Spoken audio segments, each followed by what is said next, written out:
And since I made these edibles myself and I decarbed it, I know that this is gonna work. I don't have to guess, because the first time I made some brownies, it didn't work because I just threw the weed in there and I didn't break it with my hands, and I broke it all up and then dissipated. I didn't make the parchment paper wrap, and it just turned into like a whole mess. And I'm frustrated because I spent $25 on 33% flour. I used one out of a third of it and it didn't work. And I have a whole tray of brownies and I don't know where that percentage is actually going to kick in. It's a little scary because one brownie could have nothing and then one brownie could have everything. And I just need to be at this PTA meeting, and hopefully they don't ask me no questions, because if they ask me a question and that one that had nothing, that I thought had nothing, had something, then all of a sudden I might or might not have something to say that is related to what's going on.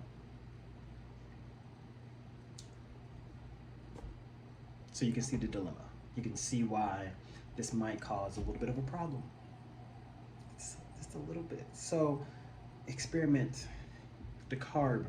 Turn your THCA to active THC. That way, when you are ready to have that meeting, to have that conversation, to understand when you can and can't move through these spaces, you will have a better perception of what will and will not work for you. Let's see. How to find your baseline dosage. Ooh, microdosing. Okay, so I learned it. I didn't really know about microdosing. I mean, I knew about it through other, other things, But with cannabis, I didn't actually think it was a thing, because most of the time it's what I saw until I started working at a dispensary was 5 or 10 milligrams. And then when I got to the dispensary, I saw 2.5 milligrams. I was like, who wants 2.5 milligrams? But let me give you an example of my mom, right? So my mother will not try anything THC, because she believes, and I believe her, that the CBD,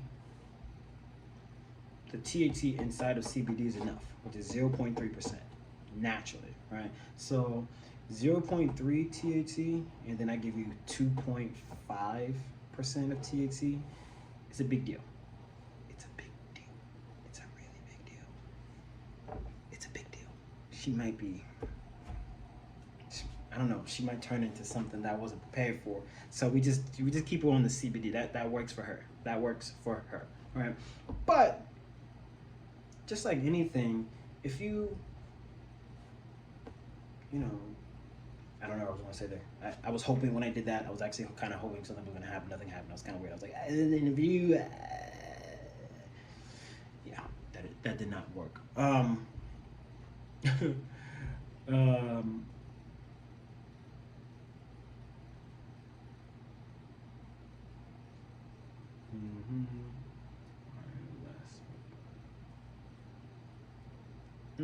Why less but smarter works better than more in a guess.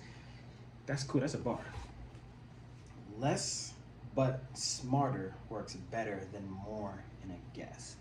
You don't want to be in a scenario where you're driving and you've eaten a brownie and it said it's supposed to be 20 milligrams, and all of a sudden you realize that it's 50.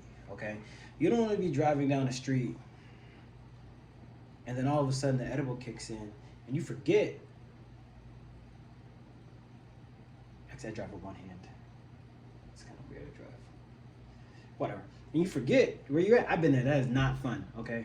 It's not fun. I've been driving down the same street that I've been going home, and then all of a sudden my mind just, I don't know where I went. I went there, and I came back. I didn't know. I'm like, where am I? I'm like, okay, I just need to keep going straight, because I know if I just keep going straight, I should get to the turn so I can go home. But for whatever reason, I don't remember why this is happening, and it's probably because I didn't do the dosing and turn the THCA to THC, so it's activated, and I ate that brownie that I shouldn't have eaten, even though it said it was only 10 milligrams. But then I realized later on that it's not 10 milligrams, and now all of a sudden I feel like this is not 10 milligrams.